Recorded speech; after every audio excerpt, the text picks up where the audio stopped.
Hello and welcome to Go For It. I am your host, Paul Gannon. For the next hour, we're going to be talking sports and having fun doing it. I want all your ideas, all your opinions, and all your beliefs. And of course, as always, you will get a heavy dose of my opinion. So we got a lot to talk about. Halloween weekend here in the USA. I know COVID might be getting in the way of that a little bit for some people. But it is Halloween weekend, so some people will be out and about trick-or-treating, getting their, trying to get their candy and things of that nature. But anyway, we got a great show lined up for you today. We're going to talk a little World Series, Justin Turner. We got to talk about that. Got to talk about that. Man, I got to talk about that. Cam Newton and his struggles, it ain't all his fault, but we're going to talk about that. The Cowboys, they traveled to Philadelphia to play the Eagles. And we have to talk about that one as well. So we got a lot to talk about. So let's get right down to it. Justin Turner, the Los Angeles Dodgers win the World Series. Big-time victory for the Los Angeles Dodgers. They win it in 6 over the Tampa Bay Rays. But the biggest story, the big story from that game, 6, was Justin Turner. So, we find out that Justin Turner tested positive for COVID. And he found out in the 7th inning he tested positive for COVID. So at that point, he had to leave. He had to go, had to get away from everything. So we look at that situation with Justin Turner, and we look at what transpired. Well, Justin Turner, he wasn't supposed to get back onto the field, but he got back onto the field. Wasn't supposed to, but he's on the field. And you look at him, he's maskless. Doesn't have a mask, and as we know, he has COVID. He's tested positive for COVID, and he's out there without a mask, smiling. So we don't know if any spit's coming from his mouth. But he's not supposed to be out there. He has COVID at this point. And if it's as contagious as they say it is, he shouldn't be out there. And I know, okay, he won a World Series. He wants to celebrate with his team. He's happy, so on and so forth. But you have COVID at this point.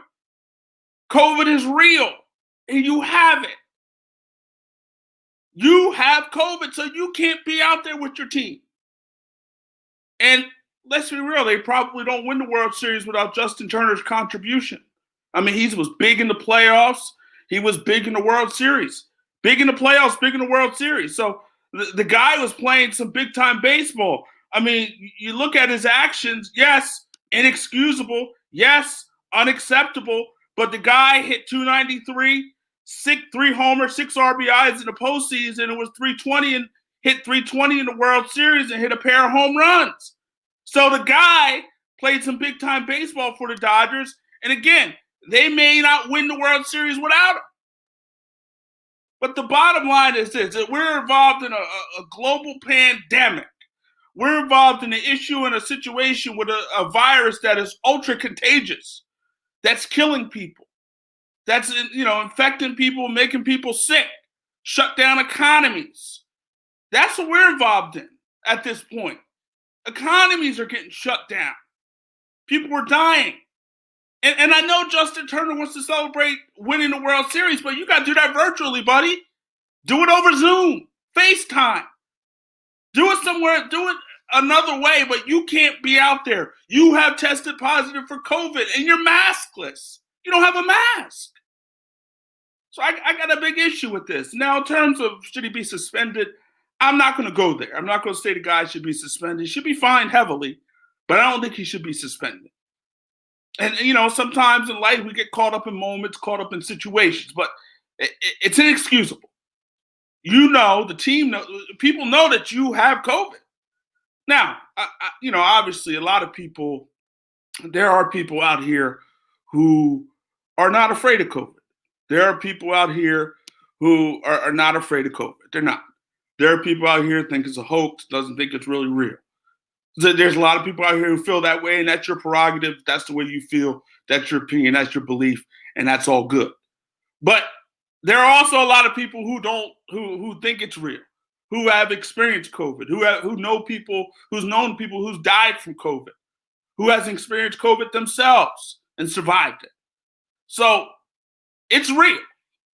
Whether you like it, whether you don't like it, it's real. Whether you hate wearing your mask or don't like wearing your mask, it's real. Whether you don't like social distancing, it's real. These things are real. And Justin Turner, again, he got caught up in the moment, got excited. But at the end of the day, it's inexcusable. It's inexcusable. Someone, at this point, it appears no one has gotten infected, but we don't know at this point. It could happen. And let's hope maybe Justin Turner had a false positive. Let's hope maybe that was the case. His wife is negative, which is good. And they showed him kissing her. But, I mean, that's his wife. So, that's his wife. So, that's his wife.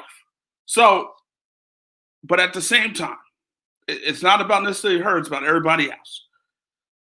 And this man tested positive for COVID, and he's out there celebrating without a mask. It's unacceptable. Just unacceptable. But kudos to the Los Angeles Dodgers.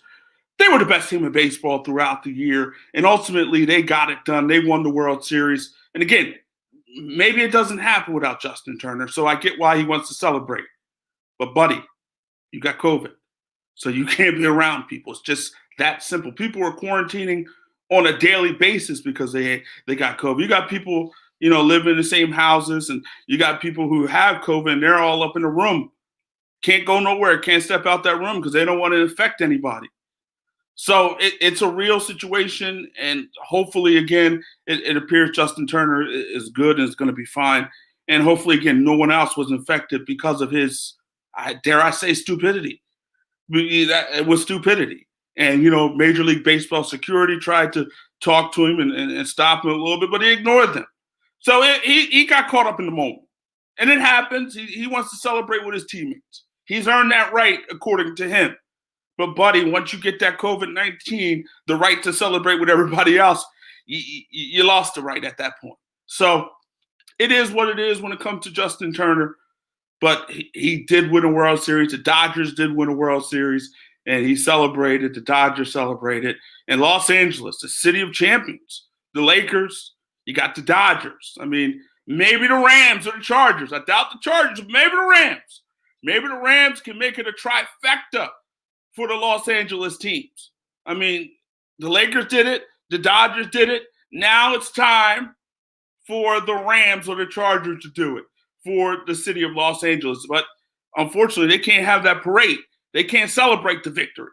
You want to be able to, that's the beauty of winning a championship, that ability to celebrate, to go down the block you're celebrating, you're cheering, you're laughing, you're having a great time. That's a part of winning a championship, that the chance to celebrate it. But again, COVID-19 is in the way. And sadly, with the second wave that appears is going on here in America and worldwide, COVID will be in the way, at least for the near future. We'll see what happens. So I want to talk about Cam Newton. And last week, Cam Newton, he struggled. He was bad, got pulled. He was bad. The team was bad. I mean, they couldn't stop the 49ers. And on the other side was Jimmy G. You remember Jimmy G. Jimmy G started his career with the New England Patriots. Jimmy G was backing up Tom Brady. Jimmy G was supposed to be the heir apparent to Tom Brady in New England. That was supposed to be him out there on the New England team, on the New England sideline. And ultimately, there were some reports that Tom Brady wasn't too happy with Jimmy G around, and ultimately Jimmy G was sent packing. And Jimmy G was sent packing to the San Francisco 49ers. And ultimately, Jimmy G did take the 49ers to a Super Bowl last season. But at this point, when it comes to Jimmy G, many believe he should have been on that Patriots sideline last weekend. Many believe he was supposed to be on that Patriots sideline last weekend. It was supposed to be him, not Cam Newton under center. It was supposed to be him, not Cam Newton, that was the heir apparent to Tom Brady. It was supposed to be him and not Cam Newton or Jarrett Stidham as the future of the New England Patriots franchise. But ultimately, as we said, he was sent packing. So you look at Cam Newton, back to Cam Newton, 98 yards passing, 3 interceptions, I mean, the struggle was real for Cam Newton. The struggle was real. I mean, he did not play well at all. He struggled. And the Patriots, I mean, that defense that they had last year was a vaunted defense. It was a big-time defense. And it was and I know a lot of guys opted out. A few guys on that defensive side of the ball had opted out. But coming into this season, at least you look at the Patriots team and the last season, they were a solid defense, a very good defense. And you said, you know what? You know, even with Brady not there, you get a decent quarterback in there with a decent run game and, you know, a quarterback that can make plays and do some things, not make mistakes. You would think the Patriots would have some success. But ultimately, and then, you know, the first few weeks of the season, Cam Newton was having success, and then he had the COVID situation. Tested positive for COVID, missed a game against the Kansas City Chiefs, and, you know, from there, he hasn't played well since. They got the victory against the Miami Dolphins, and Cam wasn't great, but he was solid. And they lost to Seattle in a very close game, lost right there at the goal line, but Cam played very well in that particular game. So Cam was playing some decent football. And I root for Cam Newton. And I hope Cam Newton can continue or turn this thing around. They got a big game going into Buffalo. And at this point, the Bills are on top of the AFC East. But I don't know how good Buffalo truly is. They struggled last week to beat the Jets. And I mean, and you know, that's not, it happens in the NFL. Not every game is going to be good. Not every game is going to be great. You're not going to play well each and every week. But you look at what they did in terms of the Buffalo Bills, they were able to escape with an 18-10 victory. No touchdowns, all field goals. Obviously, that's going to have to change. But I expect Cam Newton this week against the Buffalo Bills to play well. I expect Cam Newton to be big time. Big time. I expect a big time comeback from Cam Newton. But I'll say this.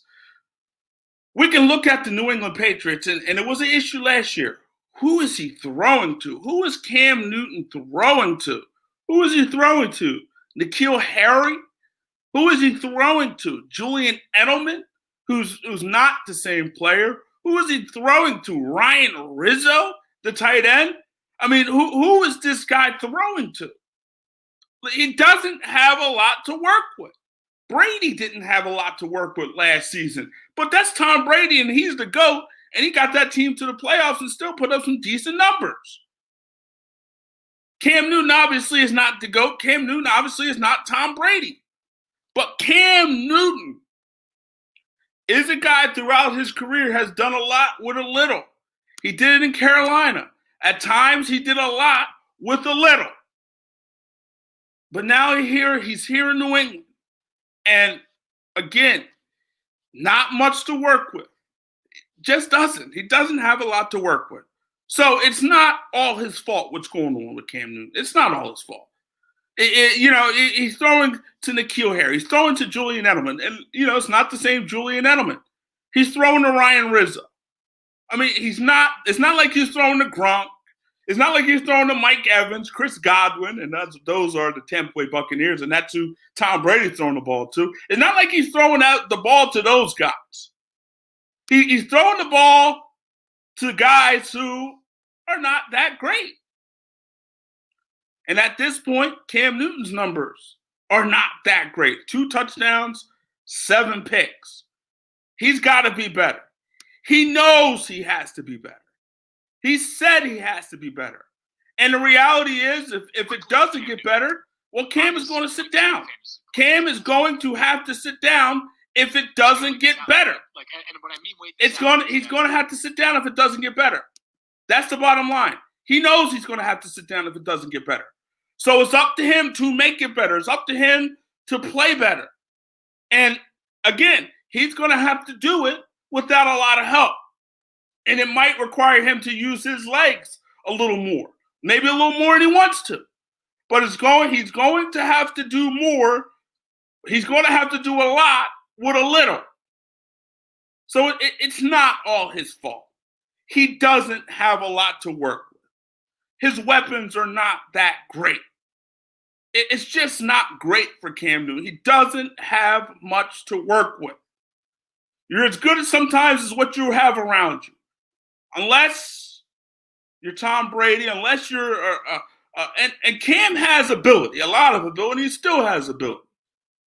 But the quarterback that we saw last week, that quarterback cannot be if he wants to stay a starting quarterback for the New England Patriots. That quarterback can't be if he wants to stay a starting quarterback in the National Football League, period. He can't be that guy. He can't be 2 touchdowns and 7 interceptions. He can't be 98 passing yards and 3 interceptions in a game. That can't be. And if he stays that, his position as a starting quarterback won't be. It's that simple when it comes to Cam Newton. It really is that simple. But I'm here to defend him. I'm here to defend Cam. I got your back, Cam. You don't have a lot of weapons. But this is the NFL, and we know what that stands for. Not for long. So, again, if you play the way you played last week, not for long. It won't be for long. You won't be playing for long. He got benched last week. And you saw the disappointment in his face. You saw the disappointment as he sat on that bench. He wasn't happy. And rightfully so. Who would be happy getting benched? But Cam has an opportunity now. And I say this when it comes to the AFC East. It's a very winnable division. I don't know how good Buffalo truly is. In Buffalo last year, they feasted on teams with sub-500 records. They feasted on them. So I don't know how good Buffalo truly is. So to me, and Buffalo is truly the only threat, I believe, in that division. Miami, they may be around, but again, without Fitzpatrick, I don't know how good Miami's going to be. I really don't. So, and we'll see what happens with Tua. And Tua could come out and surprise me and play some big-time football. Or Tua could come out and be a rookie, and that means make mistakes. We don't know. But the AFC East is winnable. So if Cam Newton can find a way to turn this thing around, if Josh McDaniels, who is this quarterback guru, if he can find a way to get the best out of Cam and get the best out of that offense. And, you know, I've always said about Josh McDaniels, you know, it's very easy to be a quarterback guru when Tom Brady is your quarterback. It's very easy to be a great offensive coordinator when Tom Brady is your quarterback. It's very easy. But we saw when McDaniels went to Denver and Kyle Orton was his quarterback. What happened? Well, McDaniels didn't last long in Denver. And he went back to New England. So when you look at it, I'm not saying McDaniels is not a very good offensive coordinator. And I'm not saying he's not a quarterback guru, but I'm saying is this. If Tom Brady is your quarterback, well, guess what? You look very good. You look very good. And speaking of looking very good, Tom Brady, I mean, obviously, the New England Patriots would rather have a 43-year-old Tom Brady than Cam Newton. I mean, we've been waiting for oh so long. Just starving like Marvin. I was about to go to LL Cool J. But just starving like Marvin for Tom Brady to finally fall off the cliff. We've been waiting for Tom Brady to act his age. We've been waiting for Tom Brady to play like a 43-year-old quarterback. And it has not happened. I mean, Tom Brady is balling. I mean, he won NFC Offensive Player of the Month. I mean, he has that Tampa Bay Buccaneers team at 5-2. He's playing some big-time football. And Tom Brady's, does he look 43 to you? Because he sure don't look 43 to me. At least not on the football field in general. Tom Brady's a decent-looking man. Doesn't look like he's 43 years old. The guy is finding a way to stop Father Time. He's fighting off Father Time. And, you know, eventually you lose to Father Time. We all lose to Father Time. We all lose to Father Time. Father Time is one of those things that's undefeated. It's undefeated. But at some point, sometime, Tom Brady is going to eventually act his age. I just don't know when. I don't know when Tom Brady's going to act his age. It's probably not going to be this season. It's probably not going to be this season. So, did the New England Patriots make a mistake by not keeping Tom Brady or trying to keep Tom Brady?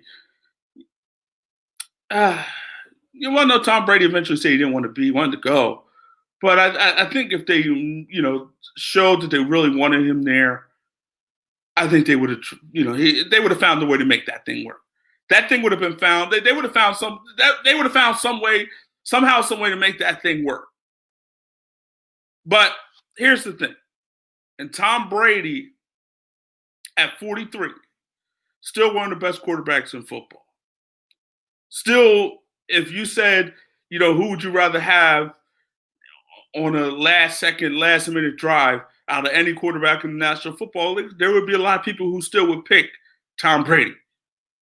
So Tom Brady is still elite, still playing at a high level.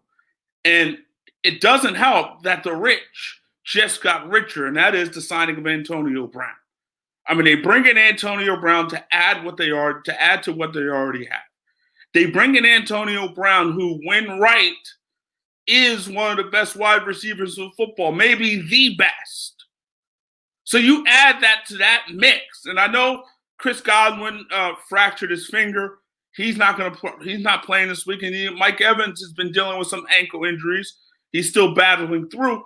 But in this COVID age, in this age of COVID, when at any point, any time, someone could get the virus, you need as much insurance. And Bruce Arians said, hey, this is insurance. Bruce Arians called the signing of Antonio Brown, this is insurance. And here's the thing with your insurance, you never really want to use your insurance. You got car insurance, but you don't want to use the car insurance because if you're using it, your rates will go up. You got home insurance. You don't want to use your home insurance because if you use it, your rates will go up. Now, Antonio Brown is insurance. And you don't want Chris Godwin to get hurt. You don't want Mike Evans to get hurt. You don't want any of those guys to get hurt. But if they do, you have some big-time insurance. You have some great insurance, actually. And if Antonio Brown can keep himself clean in terms of the off-the-field stuff, in terms of anything, if he could just be a model citizen, if Antonio Brown is a model citizen, guess what? He's going to benefit eventually. And the Buccaneers are going to benefit. Because ultimately, if he's a model citizen, and here's the thing with the deal, there's no guarantees there. So, Antonio Brown, if he messes up, it's over. It's that simple. If he messes up, it's over. That simple. So there's no guarantees here. So he has to play well. He has to ball. If he wants to get that big payday again, if he wants to get more money, the big-time money, that money that he messed up in Oakland, they were Oakland at the time, but Las Vegas, the Raiders, that money he messed up, he messed that money up with the Raiders. He messed it up. Messed that money up. So if he wants an opportunity to get that type of money again, well, he's going to have to be a guy who's a model citizen. And he's going to be a guy, and apparently, reportedly, he's in tip-top shape. So that's never been the issue with Antonio Brown in terms of staying in shape. The guy has always found a way to stay in shape. The guy has always found a way to be, there in terms of physically. He's there. He's always been there. It's all the other things that come with Antonio Brown. It's one of the reasons the Steelers really didn't want him around anymore. It's one of the reasons that Oakland basically said, we don't want him around anymore. So this guy, huge opportunity for Antonio Brown. Don't mess it up, Antonio. Do not, I repeat, do not mess this up. Because if you do, you may not get another chance. So he knows it. The Buccaneers know it. Obviously, his relationship with Tom Brady helps. Obviously, the relationship with Bruce Arians helps. He has a relationship with Byron Leftwich as well, who's offensive coordinator. So he's got relationships with a lot of people on this team and on this staff. So he should feel comfortable. And more importantly, he has an opportunity to win a championship. I don't know if more importantly, I say more importantly, but I think more importantly for him, put himself in position to ultimately get another payday because you play football to make money. I know you play football to win championships, but that's his job. Football is his job. So you want to make as much money as possible because you only have a short window to do it. But it does give him an opportunity to win a championship with the Tampa Bay Buccaneers, who look like a team that's going to be there. And we look at Tampa Bay, and the interesting thing is, you look at that team from a year ago. I mean, the defense was solid at times and was very good against the run, but Jameis Winston threw 30 interceptions. So it's very difficult to win when your quarterback turns the ball over that many times. You can't win when your quarterback throws 30 interceptions. It's very difficult. It's very difficult when your quarterback throws 30 interceptions. So you have a guy now with Tom Brady who doesn't do that. Tom Brady does not turn the football over. Just doesn't do it. And he hasn't been doing it here with the Buccaneers at this point, at least at a high level. So he's a guy, again, playing at an elite level at the age of 43. My. Unbelievable. It's just unbelievable. It's unbelievable. And I know the technology is the technology that we have today. And I know TB12 and all the other stuff. And the guy takes care of his body. But 18 touchdowns, only 4 interceptions. So he's protecting the football, something Jameis Winston did not do. Tom Brady's going to put up, it appears, at this pace. Tom Brady. He's 7 games in. He's going to put up. He's probably going to put up about 40 touchdowns this year. Probably going to put up a bunch of yards this year. So Tom Brady, this guy, man, when's it going to end? Is it ever going to end? It's one of those things I'll believe it when I see it. And it was like, you saw Peyton Manning, right?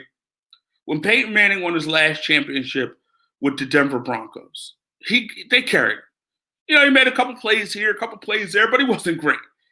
And he made enough plays. Peyton Manning was a game manager at that point of his career. And he was a game manager for the Denver Broncos.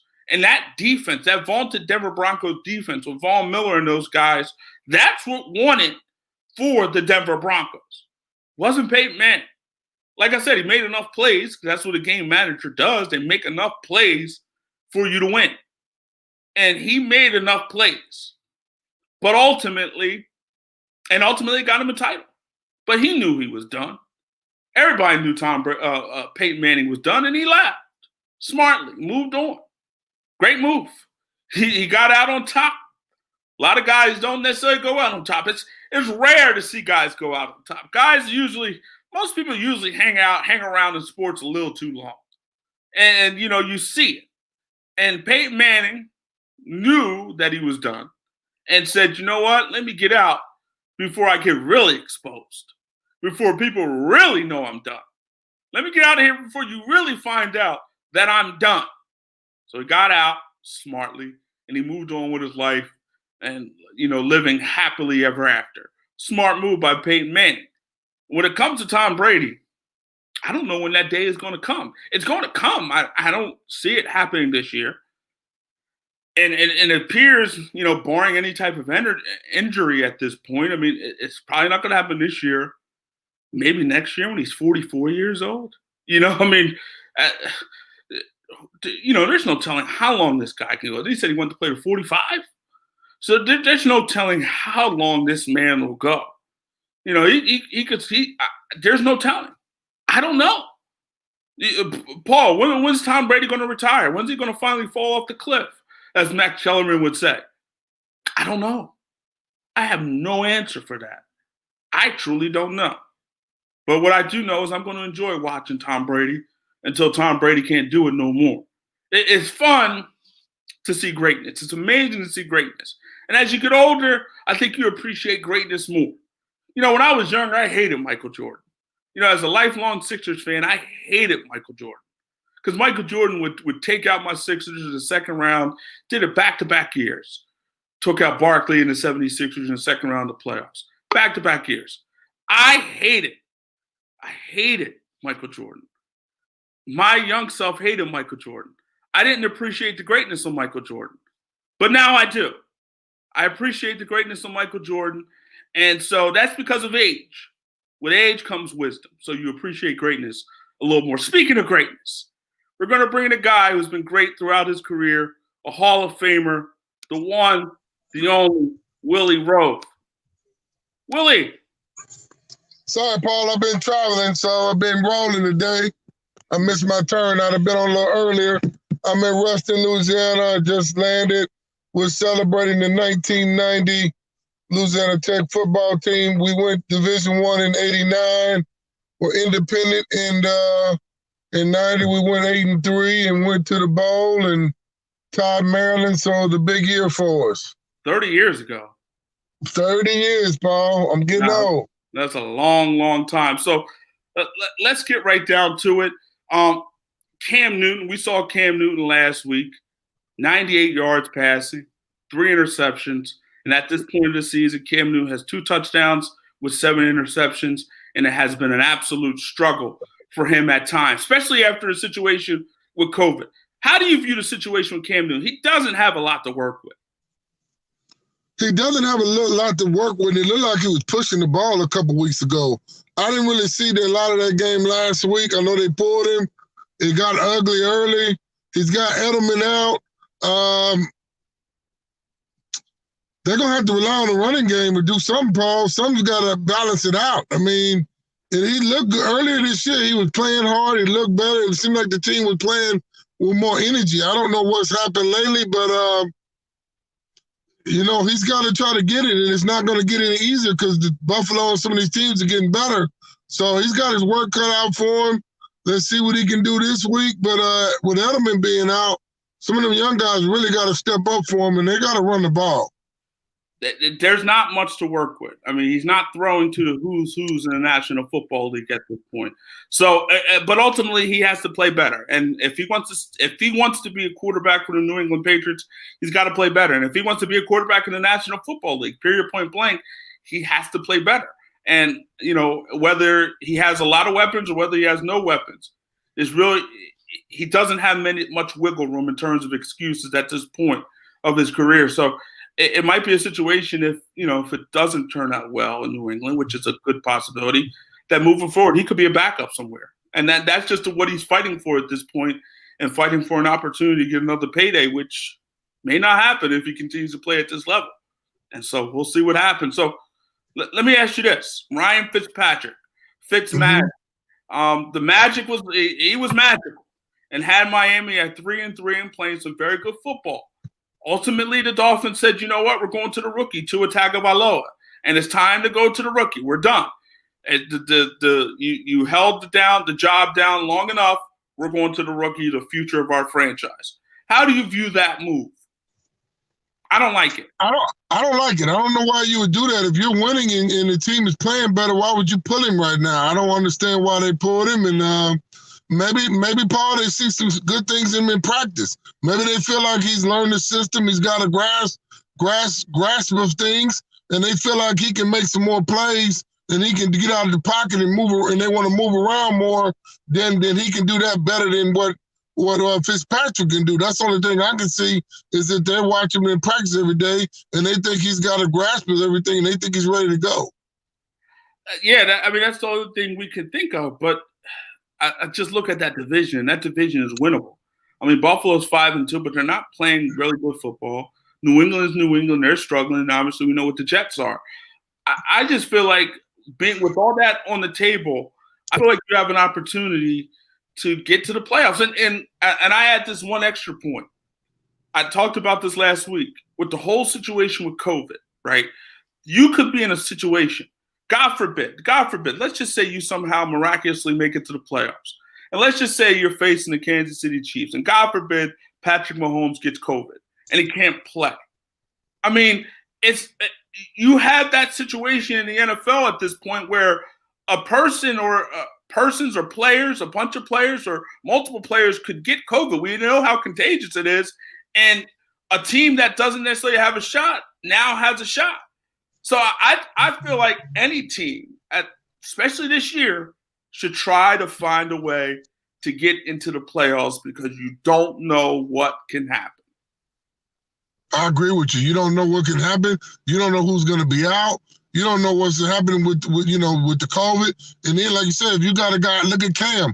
He was out. Yeah. They couldn't practice for a couple weeks, and he ain't been the same since. I mean, so I'm not going to blame it all on Cam. And, Belichick lost his mom this year. They lost somebody else. I mean, the guy, James lost his parents. His dad died in a car accident. So they've had a lot of bad stuff going in New England. And you look on the flip side of that, you see Tampa Bay, and you see that basically they're instilling parts of the offense that Tom liked to run in New England. They're doing it in Tampa. And you see Gronkowski's getting better. He's starting to get his legs back on him because he hadn't played for a while. And boom, here we go. We add Antonio Brown to the mix because Mike Evans been struggling with an ankle injury, and you have the little kid, the little white guy that was been banged up. So you add Antonio Brown in the mix, you got a doubling, Paul. So he opens the field up for you. Fournette's playing well, the line's playing well, and that White on that defense could be the MVP of the defense, NFL Defensive Player of the Year right now. Right. They got Sue playing. They got everybody on the discount. They got Sue paying for about $10 million. He's playing like a Pro Bowler. You got Jason Pierre-Paul playing like a Pro Bowler. You got the other kid that led the league in sacks, and you add White to the equation. They're going to be tough to deal with, Paul. That front four is tough to deal with. Yeah, talk about Shaquille Barrett, who's putting up some big-time numbers.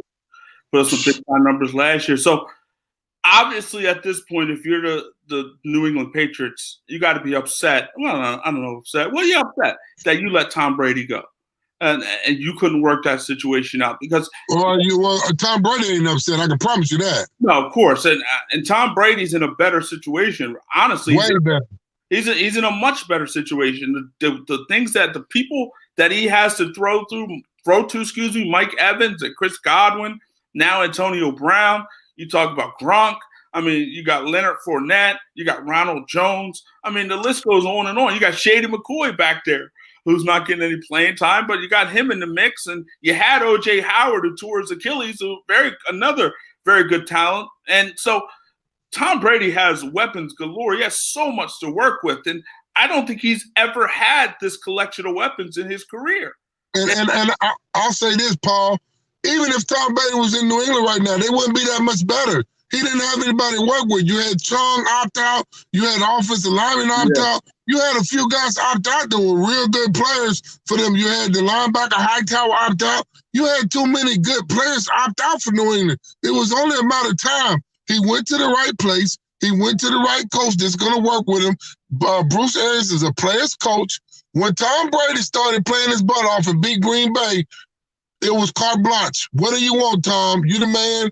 We're going to let you do your thing down here. We understand how you are, how you operate. And what people don't understand, you have the old school coach, Bill Belichick, and you have to understand the locker room.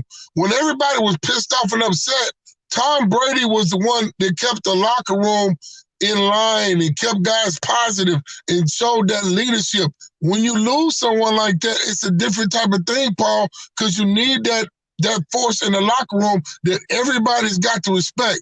You can disrespect some guys, but you cannot disrespect Tom Brady. So Tom Brady was the guy when everybody got upset, boom, they could go and relate to Tom. And you see what's happening in Dallas. You have these old school coaches, and it's not going to work. You see what's happening in Arizona with the young coach that coached Mahomes at Texas Tech, and he went and got the kid, the Kyler Murray kid. Like I said, I'm glad they didn't. But the enemy should have had a job, and you got to get these coaches that can relate to these kids and know how to talk to them. Now in this day and age, you can't get these old school coaches because they can't relate to these young players. And you know, you look at a guy like Bruce Arians. Bruce Arians is he's a young soul. He's a young soul, and it's interesting. You know, we know the racial makeup of the NFL in terms of 70% African American. You look at Bruce Arians' staff. It's a lot of African Americans on that staff, and so and he's the first to hire a woman. Yeah, that as well. So he gets it. He understands the nature of the players and today's players. And I'm not going to say a guy like Bill Belichick doesn't understand today's players, but I will say this. Players win in the NFL. Coaching does too, but you need talent. And, Tom Brady is let's go back to that age-old debate. Was it more Belichick or was it more Brady? Can we answer the question and say at this point that it was more Brady than Belichick? Is that fair? I'll say this because look at what just look at what Josh McDaniels was able to do when he left the Patriots to try to become a head coach. Not a lot. Look at Romeo Cornell. Look at Charlie Weiss. None of them were that good. So I will say it was a combination of Belichick and Brady. It was a combination of both. Which one was more important? I can't answer that. But I will have to say Tom Brady on the offensive side of the ball and what he was able to do and what he expected of the guys. On the offensive side of the ball, I would say Tom was just as important on the offensive side of the ball as Belichick was to the defense. So I'll say it was about 50-50 between Tom, because he controlled the offense and Belichick controlled the defense. So I'll say it's about, but in the locker room, that's where Tom was more important to the whole team. So I'll have to give it probably a little 60-40 Tom to Belichick because of the locker room factor. But let me ask you this. If Josh McDaniels is supposedly this quarterback guru, this big-time offensive coordinator, and I'm not knocking Josh McDaniels, but it's very easy to look good when you're coaching Tom Brady. I mean, it's very easy to look like you're a guru. It's very easy to look like you're a very good offensive coordinator when you're coaching Tom Brady. So, I don't know. I mean, you had the situation with Eric Bieniemy. A guy can't find a job, and it's working with that big-time offense in Kansas City. And you got a guy like Josh McDaniel who found a situation in Denver, and that was based on his work with Tom Brady. So, it is what it is. And Eric Bieniemy was a hell of a player in college and played in Colorado. That's true. And was a player in this league. He's a younger coach. I mean, he knows how to relate. He's going to expect those guys to work hard and bust their butt. And now he's got a proven track record as a hell of an assistant coach. So he's going to walk in the locker room with credibility. He was a player. For sure. And you look at the Atlanta Falcons. And let's go to the Atlanta Falcons. They won yesterday. They beat the Carolina Panthers on Thursday Night Football. But, man, have we ever seen a team that just invents ways to lose, whether it's that special teams onside kick where everybody just looked at the football and let the Cowboys jump on it? And last week, you had Todd Gurley. All he had to do was lay down at the 1 yard line. He accidentally scored a touchdown. I mean, have we ever? And I'm sure we've seen it. I'm just trying to think about in the world of sports where teams have just been so snake bitten. Have we ever seen anything like that? A team that just invents ways to lose. And the sad thing about it, Paul, they got a lot of talent on that team. My God, they got some talent. So, I root for them. I want to see them do well. I like Matt Ryan. I like his attitude. So I don't want to see them get beat down. And the Braves had a good year. They couldn't pull it off, but they got a real good baseball team. So, I want to see Atlanta sports do well. Not against New Orleans, but I do want to see them do well because, man, that franchise has been through a lot, man. And I know they went to that Super Bowl in '98, but it's been they went to the other Super Bowl and they gave the game away. So tough sled, but I'm glad they got the win. Carolina's banged up and they've been struggling a little bit lately. So I'm glad Atlanta got that win. Yeah, and it's definitely you're happy to see. Raheem Morris is a guy there in Atlanta who's getting an opportunity. I had that opportunity when he was younger in Tampa Bay. That didn't work out, but he's getting. I remember. Yep. He's getting this opportunity here, so it's a big chance for him. And this is a team that had a big lead against the Bears. They lost. Had a big lead against the Cowboys. They lost. I mean, it goes on. And then last week against the Detroit Lions. So they really could be. They should be 4-3 at the worst. Yeah, they should have won last week, and they should have won another game. They should have won 2 more ball games. They easily could be 5-3 at this point. 5-3, yeah. You figure the Cowboy game, the Bear game last week against the Cowboy game, the Bear game, yeah, and the game, the game when he fell right by the goal line. I mean, you can't make this stuff up, and ultimately, you look at the Atlanta Falcons, it's a mess. But again, a great opportunity for Raheem Morris. And to your point, there's talent on this roster, and I think they're proving their talent on the roster. But they're having a hard time closing football games. They were able to close it out last Thursday night against the Panthers. So we look at the big matchup: Steelers, Ravens. You look at the Steelers playing some big-time football. You look at the Ravens playing some big-time football. Steelers undefeated at this point. Got a big-time victory in Tennessee last week. A game, that they were up early, led throughout. Tennessee closed, but ultimately they could not get the victory. We look at those two teams, maybe the two best teams. Well, not the two best teams in the AFC, but two of the top teams in the AFC. How do you view that situation? How do you view that game coming up? I got to favor the Steelers. Steelers defense is tough. I mean, they're going to make the kid throw the ball. Let's see what Lamar can do, but I got to favor the Steelers. I mean, they're well-balanced. They run it. They pass it. They're balanced. And I'm going to tell you what, that Mike Tomlin has done a great job. I mean, I remember that Bradshaw was on him and stuff, but Mike Tomlin, man, has he been a good coach in this league for a long, long time. I think he's a little underappreciated, the job he's done in Pittsburgh, but he's been an exceptional coach for a long time. Big Ben playing at this level at this point in his career. Mike Tomlin and them always having a real good defense. So I got to favor Pittsburgh, man. I mean, I got to see Lamar play well against some of these big teams. You saw Kansas City when they spanked him. So I got to see what he does in these big games and see how they can balance up this offense.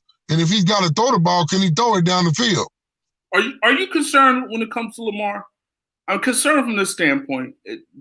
Can he throw the ball well enough in adverse situations, meaning you having to come back? Do you have enough confidence in his ability to be a guy that can come back from some adversity and make a comeback? Because you look at the last 2 years in the playoffs. I mean, he struggled early on in that game. I forgot the team they were playing. This is 2 years ago. He struggled early, but he closed fast. He played decent at the end, but it wasn't enough. But he struggled. And then you look at last year against the Titans in the playoffs. He struggled. Again, he wasn't front running. They had to come from behind, and ultimately he wasn't able to do it. Does that concern you when it comes to Lamar Jackson just moving forward? Because for me, it's not about what he does in the regular season at this point. It's truly about what he does in the playoffs. It concerns me that he hasn't been able to balance it up and throw the ball when they needed him to make plays sometime, and he can't rely on his leg to open stuff up. He can't throw. He hasn't been able to stretch the field.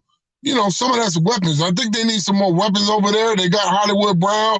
He hadn't done a lot this year, and they signed Dez, but I think Antonio would have been a good pickup for them guys as well. So, can he balance it up? And they got to get a running attack outside of him running the ball with Mark Ingram and those guys. They got to run the football. So I just want to see a balanced offense. And when he has to throw it, he's got to make some plays because they're going to make him throw the ball and stop letting him beat him with his feet until he can show he can throw it effectively. Now, could you see a scenario where you look at Lamar Jackson and he ends up ending? So I compare him. I'm not gonna say at this point because he's got a lot of football left in his career. But you look at Mike Vick. Mike Vick was a human highlight film. You look at a guy like Allen Iverson in basketball, put up just a human highlight film. But none of those guys won. None of those guys won championships. None of those guys ultimately hoisted a trophy, won a ring. I'm not going to say that about Lamar Jackson because it's still early. But could you see that with him in his career just being a human highlight film but not necessarily winning the big one? It's too early to tell. He's got to develop. He's got to continue to get better. He's going to get paid. So, like you said, look what happened with Vic when he got paid. He's going to have to develop and keep getting better throwing the ball and keep perfecting his craft. He's going to have to be the first one in there, the last one to leave, and he's going to have to get better. But I think they're going to be good. I think he's going to be real good. Like I said, it's too early to tell. I'm not going to say that yet, but he's going to have to continue to get better and understand where his deficiencies are and work on them. For sure. So, again, you're out there in beautiful Ruston, Louisiana. You're about to celebrate La Tech's 30-year anniversary. You guys making a bowl game, correct? Yeah, we were independent, and it was hard to get in because we were independent, and We beat Colorado State the last game of the season and played Maryland in the Independence Bowl. They had some real good players back then. They had Larry Webster. They had Scott Zolak on that team, Clarence Jones, who I played with. So they had a real good team at Maryland, and we ended up tying them and in the bowl. And it's cool, man. It's a lot different in Florida. It's 55 degrees here, and I will say that I'm gonna give my College Football Hall of Fame ring on behalf of that team and Fred Dean, who we lost. And we also lost another Hall of Famer today. I don't know if you heard the news, but Herb Adderley died from Michigan State, cornerback. Okay. My dad was his roommate for a little bit at Michigan State. And I tried to call him, but he passed away today. So we lost another Hall of Famer. We lost Fred. So, Paul, we got to take things, take them every day. But thank God every day we're here. And like I said, I look forward to celebrating with the guys. We've lost 3 in a row, so we need a win. We need a win against UAB. And tomorrow night, we've got a schedule to go somewhere and watch Tank Davis versus Leo Santa Cruz. So I'm looking forward to that, too. Okay, yeah. It's going to be a good match. That's going to be a good fight. I like Tank in that fight, but it's definitely going to be a good fight. Yeah, Leo can't come after him like he likes to do. Tank is serious now. Yeah, Leo definitely likes to come after it, but Tank with that power. Yeah, and we'll see what happens. But Leo Santa Cruz looked pretty big today during the weigh-in, so he looked jacked up. Like he did. He looked good. He looked pretty good. He better be big. He better be big getting in there with that little pit bull. Yeah, definitely. So we'll see what happens with that fight, and hopefully you can work your magic and get La Tech a victory this weekend. Looking forward to it, man. Looking forward to seeing the guys, and want everybody to stay healthy. Want to wish Coach Vermeil happy birthday in Philly area in Pennsylvania. He turned 84. He said he was going to hunt elk, but some people got COVID and he couldn't go. I said, Coach, you need to stay at home, man. You're 84 years old. For sure. Definitely, because COVID is definitely real. So, Willie, have a good old time out there in Louisiana, man, and appreciate you having you on. Oh, thanks for having me. Take care of yourself. I'm trying. Hall of Famer Willie Roaf having a good old time in Ruston, Louisiana.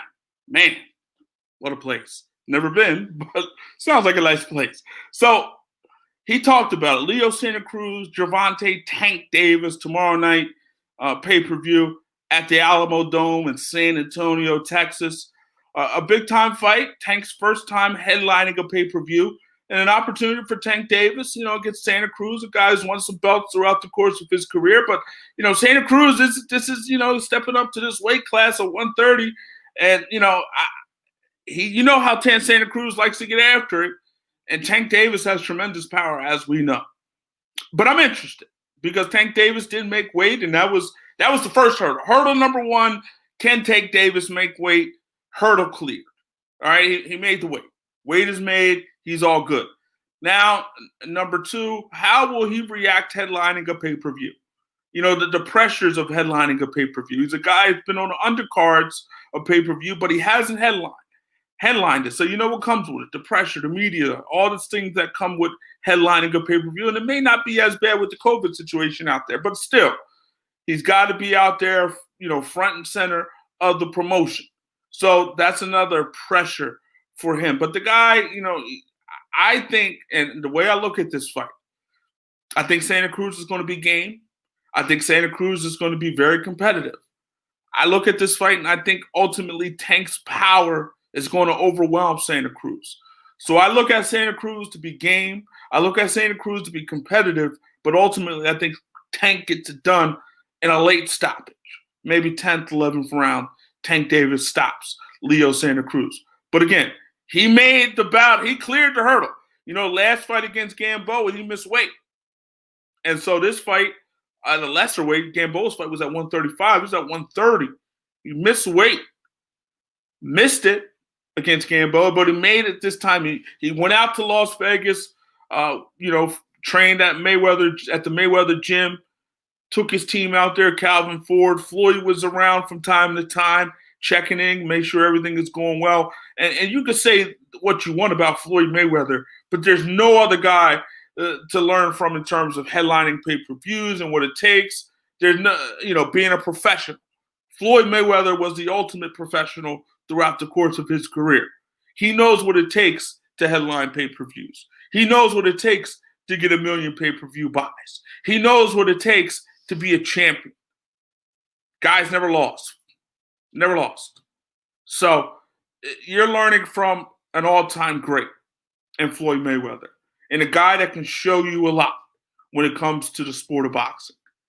It's going to be an interesting fight, and I think it's going to be a competitive fight. But as I stated before, Tank Davis gets the victory. And I wish this would be on free TV. And I'm going to buy the pay-per-view, but I wish it was on free TV because I just feel like, and this is not, do I think this is truly a pay-per-view fight? Probably not. But because you look at Lomachenko and Lopez, to me, that was a pay-per-view caliber fight, but we got it for free if you paid your ESPN bill. This situation, we know the situation with COVID, and that's impacting things as well. But this fight belongs on Showtime, not on Showtime pay-per-view. But I'm going to buy it, and then I'm going to watch it. And I'm hopefully going to enjoy a great night of boxing. But, Tank Davis, I think Tank Davis, just like I said about Teofimo Lopez a few weeks ago, I think Tank Davis is one of the new stars. It could be one of the biggest stars in boxing. He could be one of the faces of the sport. The guy, it's a decent-looking guy. He has a kid-like innocence on some level. And I just think, his fighting style is exciting. He goes for the knockout. He's aggressive. Knockouts put butts in seats.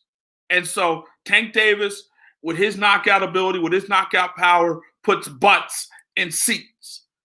And so I think ultimately we saw what this guy did in Atlanta. We saw what he did in Baltimore. We saw what he did out there in California. He put butts in seats. People came out to see Tank Davis. And I think if he can stay right outside of the ring, this guy has an opportunity to be a big-time superstar in the sport of boxing and an opportunity maybe to sell a lot of pay-per-views. This could just be the beginning when it comes to Tank Davis. We'll see what happens Saturday night at the Alamo Dome Showtime pay-per-view. So we saw yesterday Mike Tyson and Roy Jones Jr., they had a press conference. Funny thing about that press conference, we had a couple kids that had, somehow, some way found a way to get onto the Zoom call. And, they were yelling and just, acting ridiculous. But, Mike Tyson and Roy Jones Jr. are going to try to sell this pay-per-view. They're going to try to sell this as a fight. We know it's an exhibition fight. So an exhibition, it's not real. But anytime you throw punches, it's always real, but it's not real. So those guys are going to try to find a way to sell this to us. And, man, I wish that we could have got this many, many years ago when these guys were in their 30s. We're getting it when Mike Tyson's 54 years old and Roy Jones is 51 years old. So, these guys are ancient at this point. And it's an exhibition. So I don't know how much we're going to get. I don't know how much we're going to see. And, I don't think we're going to see anybody get knocked out. That's for sure. Because they're going to make sure that doesn't happen. But it's going to be fun. It's always, Mike Tyson is a guy in the 1980s who, this guy put butts in seats. This guy was popular. Mike Tyson is super popular. Mike Tyson is still popular. Mike Tyson moved the needle. When he dropped those footage of him in the gym and everything, people got excited. It's super, super excited. And so people are excited to see him back in the ring, even if it's an exhibition. So we'll see what happens on during that exhibition. I'm going to be honest with you. I'm looking forward to it. I'm looking forward to it. And, I'm interested to see what it's going to look like. Again, I'm not expecting, two world-class fighters in there at this point, especially at their age. But I just, it's always good to see your heroes, your legends in the ring one more time. And, even if it's fake, even if it's an exhibition, I want to see it. And I will be watching Mike Tyson, Roy Jones Jr. And so we'll see what happens with that. I want to thank Hall of Famer Willie Rowe for stopping by. I want to thank all you guys for listening. Again, make sure you go to our YouTube channel, youtube.com/GoForItGan. Go out there, go subscribe, go like this this podcast here that we're doing and support the movement, support the brand. For everybody here at Go For It, we hope you have a great weekend. See you later. Take care.